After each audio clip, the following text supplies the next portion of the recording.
Bismillah. Assalamualaikum warahmatullahi wabarakatuh. Innal hamdalillah nahmaduhu wa nasta'inuhu wa nastaghfiruhu wa nastahdi wa na'udzu billahi min shururi anfusina wa sayyiati a'malina. Man yahdihillahu fala mudilla lahu wa man yudlilhu fala hadiya lahu. Asyhadu an la ilaha illallah wahdahu la syarika lah wa asyhadu anna Muhammadan abduhu wa rasuluh. Allahumma salli ala Muhammadin wa alihi wa ashabihi wa man tabi'ahum bi ihsan ila yaumiddin. Amma ba'du. Ikhwatal Islam, a'azani Allah wa iyyakum. Kita lanjutkan membaca kitab Ar-Rahiqul Maktum, pasal tentang mu'ahadatu ma'al Yahudi, yakni mengikat perjanjian bersama dengan kaum Yahudi. Setelah menancapkan pilar-pilar masyarakat baru yang islami dengan cara membangun kesatuan akidah, politik dan peraturan di antara kaum muslimin, beliau mulai mengatur hubungannya dengan non-muslim. Tujuan beliau di balik itu adalah memberikan rasa aman, damai, kebahagiaan dan kebaikan bagi seluruh umat manusia.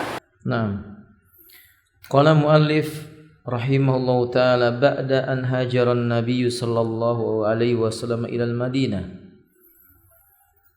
Setelah Nabi sallallahu alaihi wasallam berada di kota Madinah, hijrah beliau berdasarkan perintah Allah Subhanahu wa taala. Wa wasaqa min rasukhin qawaidil mujtama' al-islami al-jadid, lalu beliau mengokohkan kehidupan islami yang telah beliau buat di sana dengan perintah Allah Subhanahu wa taala, dengan kaidah-kaidah yang mantap dan kuat, bi iqamatil wahdatil aqadiyyati was-siyasiyyah wan nidhamiyah bainal muslimin, di mana beliau membangun dari sisi akidah yang kokoh, juga memperbaiki sisi pengaturan kehidupan atau disebut dengan siyasiyah atau politik. Kemudian juga membuat aturan-aturan yang benar di antara kaum muslimin sesuai dengan perintah Allah. Ra'a ayyakuma bitandimi alaqati bi ghairil muslimin. Mulai beliau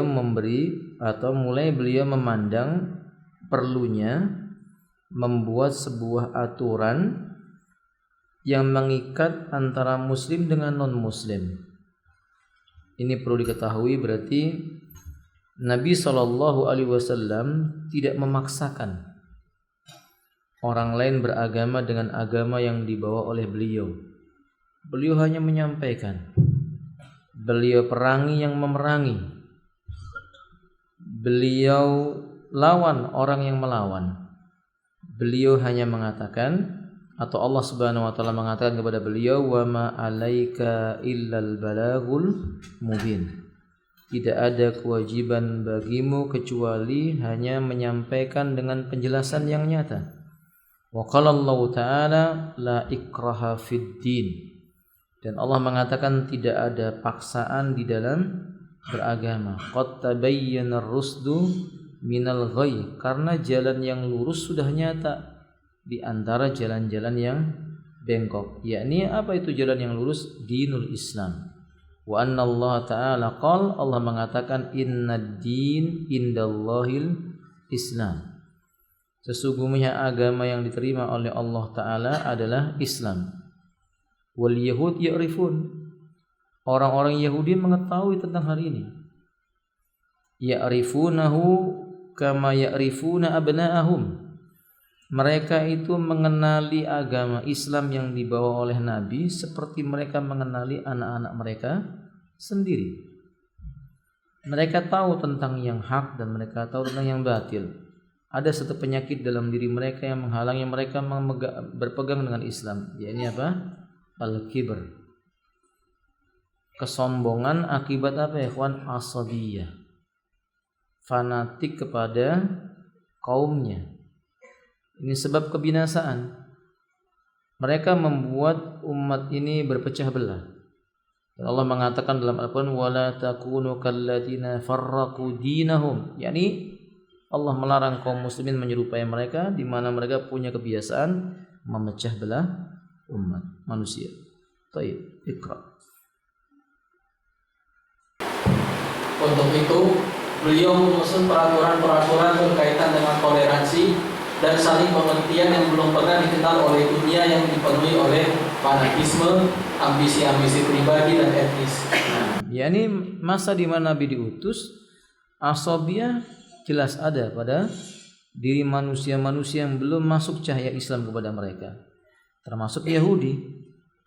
Demikian pula Nasrani. Kita tahu orang-orang Yahudi mengatakan waqalatil yahud laisatin nasara ala syai'. Kata orang Yahudi, Nasrani itu apa? Enggak ada apa-apanya. Waqalatin nasara, Allah mengatakan, Nasara juga mengatakan walaisatil yahud ala syai'. Yahudi juga enggak ada apa-apanya. Mereka saling mengejek. Padahal kedua-duanya tidak ada apa-apanya di sisi Allah jika tidak kembali kepada Islam. Karena Allah mengatakan inna dina indallahil Islam. Beliau membuat sebuah aturan toleransi yang dikehendaki oleh Islam. yakni toleransi yang dikehendaki oleh Islam. Nah, yang dimaksud dengan toleransi yang dikehendaki oleh Islam yang diridhoi oleh Allah Subhanahu wa taala. Bukan toleransi yang dimaksudkan adalah orang dibiarkan berbuat kesyirikan, tidak. Kalau begitu tentu tidak sesuai dengan firman Allah Subhanahu wa taala, "Walaqad ba'asna fi kulli ummatin rasulan an i'budullaha wajtanibut taghut." Sungguh kami telah mengutus pada tiap-tiap umat seorang utusan yang mereka menyeru sembahlah oleh kalian Allah dan jauhilah oleh kalian taghut. Dan Nabi mengatakan umirtu an uqatilan nas hatta yashhadu an la ilaha illallah. Aku diperintahkan Allah memerangi manusia sampai mereka mau mengakui tidak ada yang berhak untuk diibadahi kecuali Allah Subhanahu wa taala.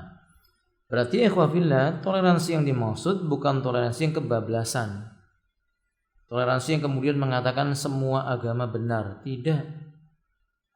Islam tidak pernah menyatakan semua agama benar, tidak. Kalau tidak mungkin Allah mengatakan kul hadhihi sabili. Katakan hai Muhammad, inilah jalanku yang satu. Yakni jalan yang benar cuma satu. Enggak mungkin jalannya Yahudi benar, enggak mungkin jalannya Nasrani benar. Kalau Yahudi dan Nasrani itu benar, tidak mungkin Nabi kita mengatakan la'anallahu liyahud wan nasara. Allah melaknat Yahudi dan Allah melaknat Nasrani. Tidak mungkin kalau seandainya jalan Yahudi dan Nasrani itu benar, Allah mengatakan dalam Al-Quran, innal ladina kafaru min ahlil kitabi wal musyrikina fi nari jahannam. Sesungguhnya orang-orang kafir dari golongan ahlul kitab, siapa mereka? Al-Yahud wan Nasara wal musyrikin dan orang-orang musyrik fi nari jahannam. Apakah mungkin orang yang benar dalam neraka jahannam? Al-jawab la. Jawabannya tidak. Kalau seandainya Yahudi dan Nasrani itu benar atau selain Islam benar, tidak mungkin Allah mengatakan al-yawma akmaltu lakum dinakum wa atmamtu alaikum nikmati wa raditu lakumul islama dinan. Menunjukkan yang diridhoi oleh Allah cuma Islam. Tidak mungkin kalau Yahudi dan Nasrani itu benar, Nabi kita mengatakan ma minkum yasma'u bima ji'tu bi summa la yu'minu bihi illa an-nara ahaqqu alaihi. Wa fi riwayah ma minkum yahudiyan kana aw nasraniyan yasma'u bima ji'tu bi summa la yu'minu bihi illa an-nara ahaqqu alaihim. Tidak seorang pun di antara kalian yang dahulu beragama Yahudi maupun Nasrani mendengar apa yang aku datang dengannya kemudian tidak beriman dengannya, melainkan neraka lebih pantas untuk menjilat dirinya. Maka dengan demikian ikhwati azanillah wa yakum, yang diridhoi Islam. Maka toleransi yang benar, toleransi ketika Allah mengatakan qul ya ayyuhal kafiruna la a'budu ma ta'budun. Yani toleransi yang dimana mereka harus mengakui Islam itu benar. Jangan paksakan orang-orang Islam beribadah seperti yang mereka ibadahi. Sebagaimana Islam hanya menyampaikan ini yang benar, mau ikut qad tabayyana rusdu minal ghayy. Antara yang lurus dengan yang bengkok sudah nyata. Enggak mau ikut, Allah katakan lakum dinukum waliyadin. Lakum dinukum waliyadin. Jadi sebab itu ikhwati azanil wa iyyakum, ini yang disebut dengan toleransi. Bukan kemudian kamu salah kita beri toleran. La. Maka sebab itu ikhwati nanti akan disebutkan bahwa di antara aturan-aturan itu ya tidak boleh mereka menampakkan agama mereka terang-terangan di hadapan kaum muslimin, atau seandainya mereka berada di negeri kaum muslimin lalu mereka menyakiti kaum muslimin. Iqra ya akhillah. Tetangga non-muslim paling dekat yang tinggal di Madinah adalah kaum Yahudi, sebagaimana yang telah kami paparkan sebelumnya. Mereka ini sekalipun menyimpan permusuhan terhadap kaum muslimin, akan tetapi mereka belum menampakkan perlawanan atau perseteruan apapun. Permusuhan orang Yahudi itu kepada orang-orang muslim abadan, selama-lamanya. Kalau orang muslim berharap kebaikan orang-orang Yahudi, itu tidak akan mungkin. Allah menyebut dengan lafaz lan. Makna lan itu maknanya itu selama-lamanya. Allah mengatakan walan tardo angkal Yahud. Tidak akan pernah redha selama-lamanya terhadapmu orang-orang Yahudi. Walan Nasara, dan tidak pula orang-orang Nasrani, hatta tattabi'a millatahum, sampai kamu mengikuti ajaran agama mereka. Yahudi membenci kaum muslimin karena sebab apa ya ikhwan? Karena sebab hasad, kedengkian yang ada dalam diri mereka. Mereka merasa mereka lebih utama dibandingkan bangsa Arab, terkhusus lebih utama dibandingkan dengan kaum muslimin. Mereka tidak redha nabinya diutus dari kalangan orang-orang Arab. Mereka maunya nabi diutus dari bangsa Yahudi. Karena mereka punya ilmu, ada faedah ya kawan. Apa faedahnya? Hati-hati, terkadang ilmu ketika tidak barokah, ia menjadi hujah yang merusak orang itu. Apakah Yahudi tidak punya ilmu? Yahudi punya ilmu. Tahukah kita sejarah Yahudi datang ke kota Madinah? Karena mereka tahu, membaca kitab-kitab mereka, membaca Taurat. Dalam Taurat disebutkan Nabi akhir zaman itu akan muncul di negeri di mana pohon kurma tumbuh subur, dan mereka tahu itu adalah Yasrib. Boleh? Mereka tahu itulah Yasrib, maka mereka berbondong-bondong pergi ke Yasrib. Yang dari Syam pergi ke Yasrib, yang dari Mesir pergi ke Yasrib, mereka ke Yasrib. Yasrib sekarang disebut dengan Madinatun Nabi, kotanya Nabi. Kita menyebutnya dengan Al-Madinah. Sebagian ulama menyebutnya Al-Madinatu Al-Munawwarah. Mereka mengira akan lahir dari sulbi golongan mereka Nabi. Ternyata Allah kehendaki lain. Sebenarnya ini ujian buat mereka. Apa ujiannya? Mereka mau beriman kepada Allah atau tidak? Mereka mau mengambil yang datang dari Allah ataukah tidak? Dan untuk menunjukkan kepada mereka, mereka menjadi mulia kalau mempraktekkan ilmunya. Ternyata tidak. Mereka tidak mempraktekkan ilmunya. Karenanya itu Allah memerintahkan kita berdoa dalam surah Al-Fatihah, ihdinas siratal mustaqima, siratal ladina an'amta alaihim, ghairil maghdubi alaihim, ay al-yahud, waladhdallin, ay an-nasara. Para ahli tafsir menyebutkan, tunjukilah kami jalan yang lurus, jalannya orang-orang yang telah engkau curahkan nikmat atas mereka, bukan jalannya orang yang engkau timpakan murka atas mereka, yaitu Yahudi. Dan bukan pula jalannya orang-orang yang sesat, yaitu Nasrani. Kenapa Yahudi dimurkai? Dawil ilm, mereka punya ilmu, la yasta'milu bihi, tidak mau mengerjakan amal dengan ilmunya. Kenapa Nasrani disebut dhalin? Laisa indahum ilm walakinna yakhrisu bil ibadati bighairi ilm. Enggak punya ilmu, semangat ibadah, ibadahnya tanpa ilmu. Muslim itu bagaimana? Berilmu dan beramal. Ada Yahudi ya ikhwati, kebenciannya kepada kaum muslimin nyata. Dan kaum mereka tidak menampakkan kebenciannya secara terang-terangan.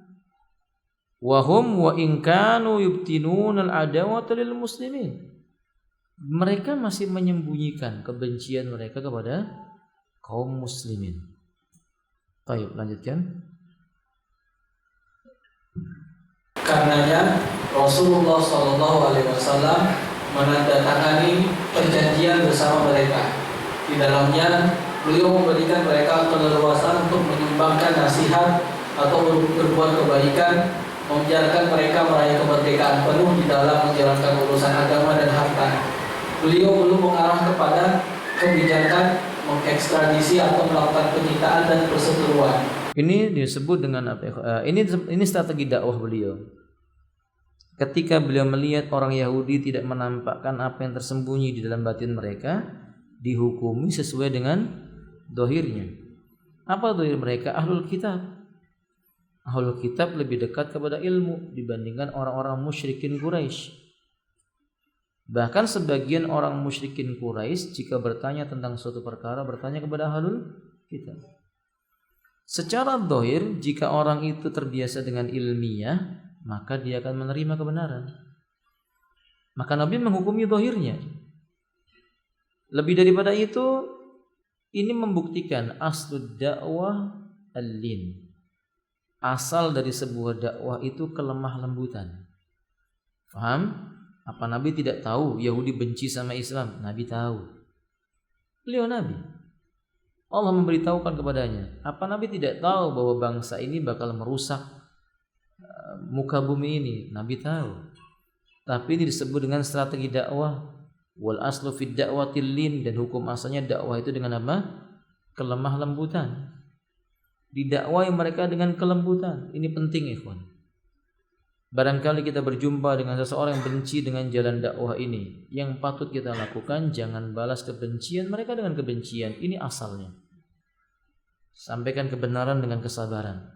Lianna hidayatun minallah. Karena hidayah itu dari siapa? Allah. Dan terbukti tokoh besarnya Yahudi masuk Islam di zaman Nabi. Siapa? Abdullah bin Salam masuk Islam biidznillah, dengan izinnya Allah tabaraka wa taala. Dan dari ini menunjukkan ikhwafillah azanillahu wa iyyakum, beliau lakukan itu di awal-awal. Nabi SAW memberikan kemudahan bagi kaum muslimin dan mereka, selama dengan catatan mereka tidak mengganggu orang-orang Islam. Lanjutkan ya akhi. Beberapa poin-poin penting yang dihasilkan oleh perjanjian tersebut. Pertama, sesungguhnya orang-orang Yahudi Bani Auf adalah satu kesatuan bersama kaum mukminin. Orang-orang Yahudi boleh menjalankan agama mereka dan kaum muslimin juga menjalankan agama mereka. Ini berlaku untuk sekutu mereka dan diri mereka sendiri. Demikian pula dengan orang-orang Yahudi selain Bani Auf. Kedua, ini sebelum Nabi SAW mengusir Yahudi. Itu pun sebabnya ketika Yahudi melanggar perjanjian. Akhi fillah, Nabi selalu menepati janji. Karena memang ini prinsip Islam. Allah mengatakan dalam Al-Quran, Aufu bil uqud, tunaikanlah perjanjian yang terjadi di antara kalian. Dan Nabi mengatakan al-mu'min ala ahdi. Al-mu'min ala ahdihi. Orang beriman itu terikat dengan apa? Perjanjian. Maka Anda lihat, sejarah menunjukkan tidak pernah Nabi melanggar apa? Perjanjian. Dan mestinya demikianlah seorang muslim. Sekalipun perjanjian itu antara dirinya dengan orang kafir, dia harus memenuhi janji-janjinya. Dan wakil kenyataannya Yahudi yang kemudian membelot. Karenanya Nabi SAW mengangkat senjata atas mereka. Kemudian dibersihkanlah kota Madinah dari bangsa Yahudi. Tidak boleh ada satupun yang tinggal di Madinah ketika itu Yahudi. Nanti ini akan diterangkan panjang lebar pada saat perang apa? Khaybar. Lanjutkan ya. Kedua, sesungguhnya orang-orang Yahudi mengurusi nafkah mereka sendiri, demikian pula kaum mukminin juga mengurusi nafkah mereka sendiri. Nah, artinya hartanya orang Yahudi terlindungi. Hartanya orang Muslim juga terlindungi. Tidak boleh orang Muslim mengambil hartanya Yahudi karena sebab mereka tidak beragama Islam misalnya. Tidak boleh pula orang-orang Yahudi mengambil hartanya orang-orang Muslim. Dan mereka diberi kebiasaan menjalankan agama mereka pada saat itu. Fadhil ya akhi. Ketiga, Sesungguhnya di antara mereka terikat perjanjian untuk melawan orang yang memerangi penandatanganan lembaran perjanjian ini. Nah, artinya mereka sepakat jika perjanjian ini dilanggar oleh seseorang, mereka harus melawan bersama-sama orang tersebut. Ternyata kenyataannya Yahudi sebagian daripada kaum mereka melanggar, ternyata Yahudi yang satunya Ashabiyah ikut membela. Maka semuanya pun diperangi oleh Rasulullah Shallallahu Alaihi Wasallam. Nah, keempat, sesungguhnya di antara mereka terikat perjanjian untuk menasihati dan berbuat baik, bukan melakukan perbuatan dosa. Kelima, sesungguhnya seseorang tidak dianggap berdosa lantaran perbuatan sekutunya. Keenam, sesungguhnya mereka berjanji menolong orang-orang yang dizolimi. Ketujuh, sesungguhnya orang-orang Yahudi bersepakat dengan kaum mukminin selama mereka diperangi. Kedelapan, sesungguhnya daerah sekitar kota Yathrib menjadi tanah haram karena adanya lembaran perjanjian ini. 9. Sesungguhnya kejadian dan pertengkaran yang timbul antara sesama penandatanganan lembaran perjanjian ini yang dikhawatirkan berdampak negatif, maka urusannya dikembalikan kepada Allah dan Muhammad Rasulnya Sallallahu Alaihi Wasallam. Ini poin penting. Wa innahu ma kana baina ahli hadhihi sahifati min hadasin aw istijarin yakhafu fasadahu fa inna maraddahu ila Allah azza wa jalla wa ila Muhammadin Rasulillah sallallahu alaihi wasallam. Jika terjadi perselisihan di antara orang yang mengadakan sebuah perjanjian yang dikhawatirkan akan rusak perjanjian ini, maka urusannya dikembalikan kepada Allah. Maknanya Yahudi percaya Allah itu ada. Karena Yahudi tahu nabi-nabi yang diutus kepada mereka yang mengutusnya adalah Allah Subhanahu wa taala, tidak diingkari. Kemudian mereka sepakat dikembalikan kepada Muhammad sallallahu alaihi wasallam karena Yahudi tahu tidak ada satu orang pun dari kalangan Yahudi yang menyamai Rasulullah sallallahu alaihi wasallam. Walaupun Yahudi tidak mengakui, maksudnya walaupun Yahudi mendustakan Muhammad sallallahu alaihi wasallam adalah utusan Allah, tapi mereka mengakui enggak ada satupun yang menyamai Nabi dari segi kejujuran, dari segi kedermawanan, dari segi kesungguhan, dari segi semua akhlak yang mulia, Nabi di atas mereka semua.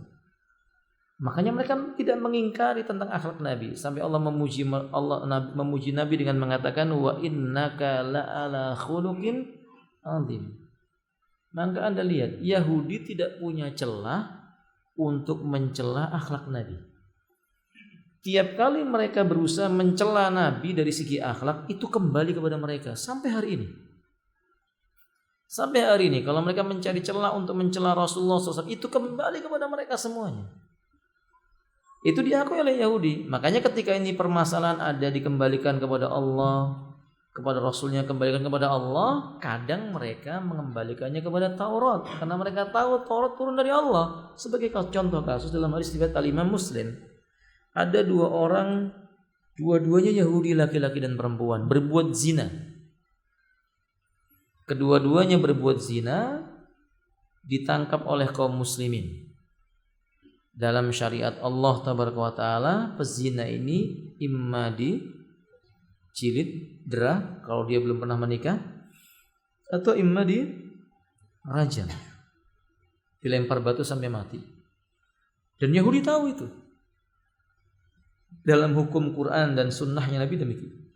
Maka orang-orang Yahudi datang berombong-rombongan dari kabilahnya menghadap Nabi dan mereka mengatakan, ya Muhammad, akim alaina hukman minallahi ta'ala bit-Taurah. Hai Muhammad, tolong tegakkan hukum ini atas kami dengan hukum Allah yang ada pada Taurat.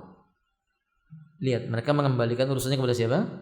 Kan di antara perjanjiannya tadi itu apa? Mereka saling nasihat menasihati untuk berbuat kebajikan, bukan dalam perbuatan dosa. Mereka sungguh saling mencegah dari seseorang berbuat dosa. Zina itu dosa. Yahudi tahu zina itu haram. Di ajaran mereka disebutkan zina itu haram.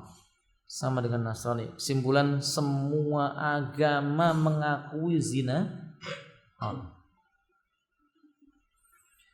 Maka ketika kembali kepada pembahasan, Yahudi menjumpai ini, mereka takut anak mereka ini dirajam sampai mati. Dia datang kepada Nabi dan berkata, hukumi kami dengan hukum Allah yang ada pada Taurat. Nabi katakan, iya, buka kitab Taurat kalian. Nabi kan tidak bisa baca tulis. Maka yang menemani Nabi beberapa orang sahabat, salah satunya sahabat Adi bin Hatim. Ketika Yahudi membaca ayat tentang zina dalam kitab Taurat, jempol tangan Yahudi itu seperti ini. Satu megang kitab Tauratnya demikian. Sehingga ada ayat tentang rajam ditutup dengan jempol tangan. Padahal dia tahu Rasulullah SAW itu tidak bisa baca tulis. Tapi bersamaan dengan itu, kata para ulama, Yahudi yakin cepat atau lambat akan ketahuan kebohongan mereka. Yahudi itu percaya kalau mereka berbohong sama Nabi pasti ketahuan, cepat maupun lambat. Kata para ulama, karena Allah memberitahunya dengan wahyunya. Enggak nunggu besok, maka Adi mengatakan, buka itu ibu jarimu. Ternyata di situ tertulis dirajam. Akhirnya keduanya pun dirajam sampai mati. Nah, ikhwati azanillahu wa iyyakum, begitu Yahudi di masa dahulu. Mereka sepakat kembali kepada Rasulullah SAW. Kemudian Rasul memutuskan dengan hukum Allah tabaraka wa ta'ala. Dan kalau mereka terjadi perselisihan, misalnya masalah pengairan, pernah terjadi perselisihan antara orang Yahudi dengan orang-orang Yasrib, orang-orang Muslim, masalah pengairan, maka diputuskan oleh Rasulullah, si fulan dapat pengairan pada hari ini, si fulan dapat pengairan pada hari, walaupun agak berat, mereka menerima, walaupun maunya mereka menguasai air itu, tapi mereka menerima karena perjanjian ini. Tapi sebagaimana kita tahu, itulah Yahudi. Bukan Yahudi kalau nggak melanggar apa? Janji. Sampai hari ini antum lihat, perjanjian mau dibuat bagaimanapun dengan bangsa Yahudi, pasti mereka yang melanggar. Maka ini buat saudara-saudara kita yang di Filistin, sudah, jangan mau dibohongi sama Yahudi. Mau janji kayak apapun, mereka nggak akan pernah menepati. Sampai kita mau ngikuti agama mereka, maka kita katakan tidak, demi Allah tidak. Kita cuma redok dengan agama yang dibawa oleh Muhammad sallallahu alaihi wasallam. Ila turab, sampai kita menjadi tanah. Faham ya kafilah? Nah, sesungguhnya orang-orang Quraisy tidak boleh diberi perlindungan, demikian juga orang yang menolong mereka. 11. Sesungguhnya di antara mereka ketika perjanjian saling membantu untuk melawan pihak yang menyerang Yathrib atau Madinah, masing-masing bertanggung jawab terhadap serangan ke arah mereka. 12. Sesungguhnya orang yang zalim atau berdosa tidak terhalang oleh perjanjian ini. Nah, wa innahu la yahulu hadzal kitab duna zalimin aw asimin. Orang zalim dan suka berbuat dosa tidak boleh karena perjanjian ini kemudian dilindungi. Tidak, salah tetap salah. Maka tadi pezina tetap dihukum apa? Rajam. Di masa Nabi juga ada seorang lelaki, ketika dalam riwayat Al-Imam Abu Daud, ketika ada seorang wanita muslimah pergi ke pasar, karena Yahudi dulu menguasai pasar, ya kawan. Maka antum jangan heran kalau misalnya hari ini orang mengatakan pasar dikuasai oleh orang Yahudi. Lihat, riba siapa yang mengembangkannya? Yahudi. Kemudian kaum muslimin termakan dengannya. Pasar dikuasai oleh Yahudi. Itu sejak dulu, tapi nggak usah khawatir. Orang Islam tidak akan dikuasai oleh mereka karena mereka punya perekonomian. Nggak usah khawatir. Tauhid. Jika kaum muslimin benar tauhidnya, Jika orang-orang beriman benar itibaknya kepada Nabi. Jika kaum mukminin telah menjadikan agama ini darah dagingnya, itu tidak akan memudaratkan mereka. Sudah pernah terjadi dan kelak akan terjadi lagi. Dan ini janji Allah. Sejarah ini akan terulang lagi. Bila dahulu kaum muslimin Allah bukakan 3/4 dunia ini, nanti akan datang masanya seluruh dunia dibukakan oleh Allah untuk kaum muslimin. Jika kaum muslimin berpegang teguh dengan agama Allah. Ikhwati azanillahu wa iyyakum. Maka ikhwati, terjadi di zamannya Nabi SAW ketika wanita ini pergi ke pasar, ada lelaki Yahudi yang melecehkan wanita muslimah dengan cara menyingkap auratnya. Bajunya itu dibuka begitu, kelihatan betisnya. Maka ada seorang mukmin yang mendekati Yahudi itu, dipukul dengan 3 kali pukulan, mati. Dipukul dengan 3 kali pukul. Mungkin 1 kali kanan, 1 kali kiri, mungkin tengah 1 kali. Mampus dia. Ketika itu orang Yahudi menuntut darah. Darah dibalas apa? Darah. Dan mereka meminta apa? Dia. Minta diganti rugi kalau enggak. Nabi dalam perjanjian ini sepakat. Apa perjanjiannya? Jika mereka berbeda pendapat, kembalikan kepada kitabullah. Dan kembalikan kepada siapa? Muhammad sallallahu alaihi wasallam. Dihadapkanlah kepada Rasulullah. Yahudi ini menuntut, maunya ini begini, Pak. Ini sifat Yahudi. Mencari celah yang bisa membuat kaum muslimin terpuruk. Sejak dahulu. Maka celah ini dibuat, mereka selalu begitu kan, rombongan datang kepada Nabi kemudian minta kepada Nabi. Ini si fulan telah membunuh saudara kami, memukulnya sebanyak 3 kali sampai dia mati. Maka Nabi mengatakan cari tahu dulu sebabnya apa. Lelaki itu ditanya. Maka lelaki itu menjawab, orang tersebut menyingkap auratnya seorang wanita mukminat, dan dalam perjanjian tidak boleh menyakiti kaum mukminin. Kata Nabi, tidak ada diyat dan tidak ada darah yang harus dialirkan. Karena mereka mengganggu kaum mukminin, itu setara. Faedah yang bisa kita ambil apa ya kawan? Kehormatan orang beriman tinggi.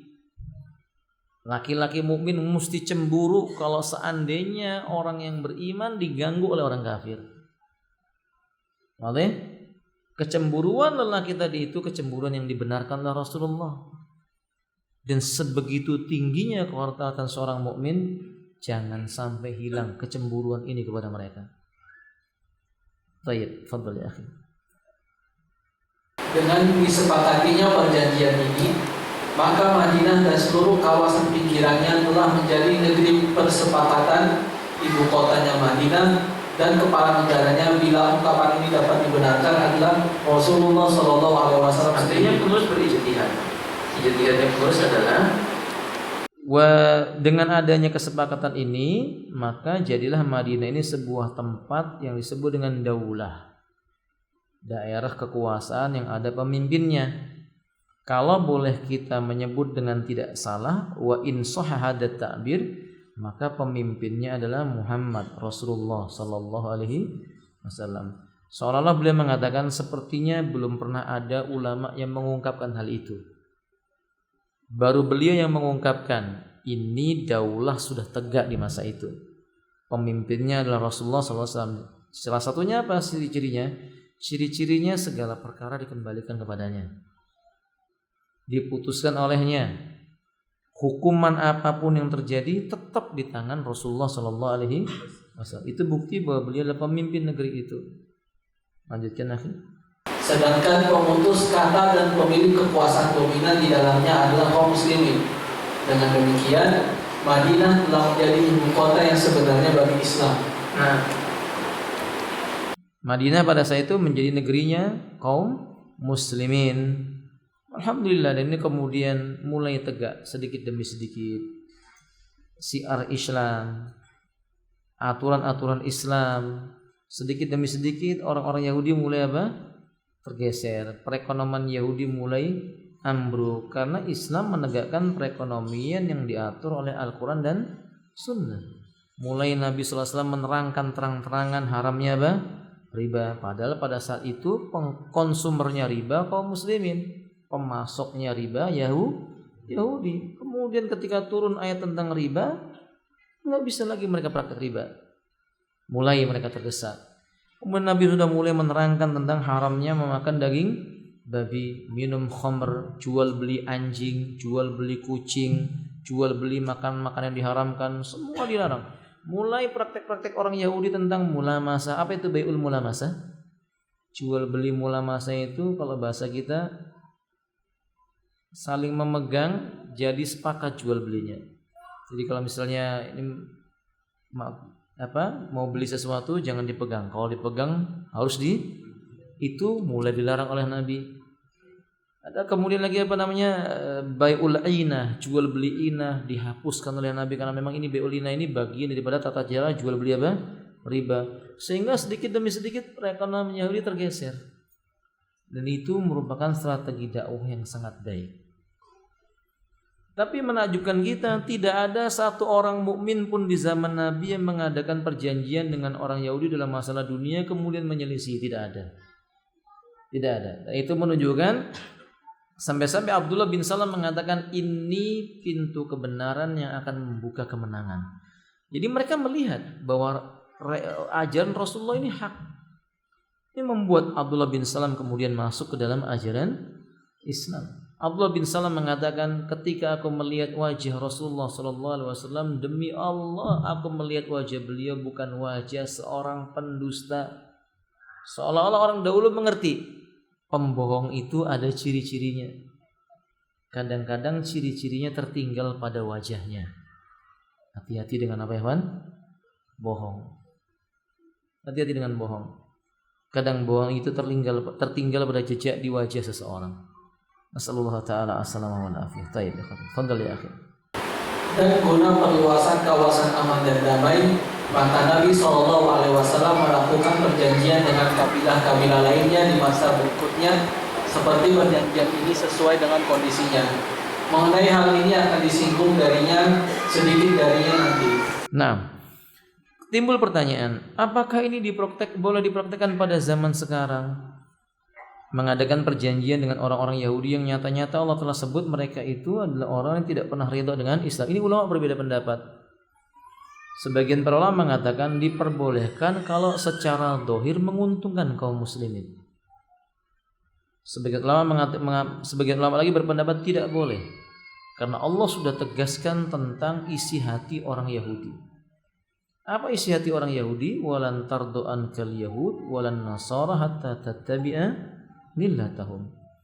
Tidak akan pernah redha kepadamu Yahudi dan Nasrani sampai kalian mengikuti ajaran agama mereka. Intinya mereka tidak mungkin mengadakan perjanjian dengan kita kecuali yang menguntungkan akidah mereka. Maka bila kita mengambil pendapat yang pertama yang mengatakan bolehnya, tidak bisa tidak, perjanjian itu harus kita ketahui jangan sampai merugikan agama kita. Boleh? Makanya di zaman Umar bin Khattab, kalau di zaman Nabi SAW, Nabi pernah mempekerjakan seorang laki-laki Yahudi. Lalu laki-laki Yahudi itu dalam keadaan sakit, Nabi kunjungi dan Nabi dakwai, lalu dia masuk Islam. Nabi melihat ada maslahat. Di zaman Umar menjadikan Muawiyah sebagai gubernur di Syam. Kemudian beliau mengangkat seorang sekretarisnya beragama Yahudi, dalam bahasa yang Nasrani. Kata Umar, apa tidak ada selain orang-orang yang beragama Yahudi dan Nasrani? Kata Muawiyah, dia ahli dalam masalah ini. Kata Umar, budak yang tidak tahu apa-apa lebih baik daripada dirinya. Seolah-olah Umar menyebutkan ini adalah kaidah syaddud dzari'ah. Jangan diberikan peluang orang-orang yang beragama Yahudi dan Nasrani pada sebuah kedudukan yang nantinya akan merusak kaum muslimin. Fahimtum ya ikhwah? Tambahan, kita mengetahui kebencian Yahudi dan Nasrani bukan berarti kita menampakkan kebengisan kepada mereka. Kalla summa kalla, tidak. Tetap kepada mereka bersikap lemah lembut untuk didakwahi kepada Islam. Fahimtum ya ikhwan? Sungguh ikhwati azanillahu wa iyyakum, Utsman menyebutkan Yahudi itu ketakutannya kepada kaum muslimin mengalahkan ketakutan mereka kepada Tuhan mereka. Paham? Mereka itu lihat antum berjenggot sudah ketakutan ya. Lebih takut dibandingkan Tuhan mereka. Lebih takut dibandingkan pada Tuhan mereka maksud saya. Maksud kita, kalau kita mendakwai mereka tetap asalnya dengan lemah lembut. Kita punya tetangga Yahudi atau kita punya tetangga Nasrani, tetap berikan haknya. Apa haknya? Apa haknya tetangga, ikhwan? Dimuliakan. Tidak disakiti dengan lisan maupun dengan tangan. Bila antum membuat makanan, diberikan apa? Bagian dari hak mereka berupa makanan tersebut. Kalau mereka mengucapkan salam, dijawab atau tidak? Yahudi mengucapkan salam, dijawab atau tidak? Hah? Yahudi datang kepada antum, assalamualaikum. Lafadznya jelas, assalamualaikum, bukan assalamualaikum. Hah? Dijawab atau tidak? Abu Hanifah berpendapat dijawab. Jumhur ulama berpendapat tidak. Jawabannya cukup dengan lafadz wa alaikum. Jangan ditambahi dengan apa? Assalam. Dan inilah pendapat yang paling kuat, pendapat jumhur insyaallah. Saya rasa demikian. Mudah-mudahan bermanfaat. Kurang lebihnya saya mohon maaf. Wa akhiru da'wana alhamdulillahirabbil alamin. Subhanakallahumma bihamdika asyhadu an la ilaha illa anta astaghfiruka wa atubu ilaik. Assalamualaikum warahmatullahi wabarakatuh.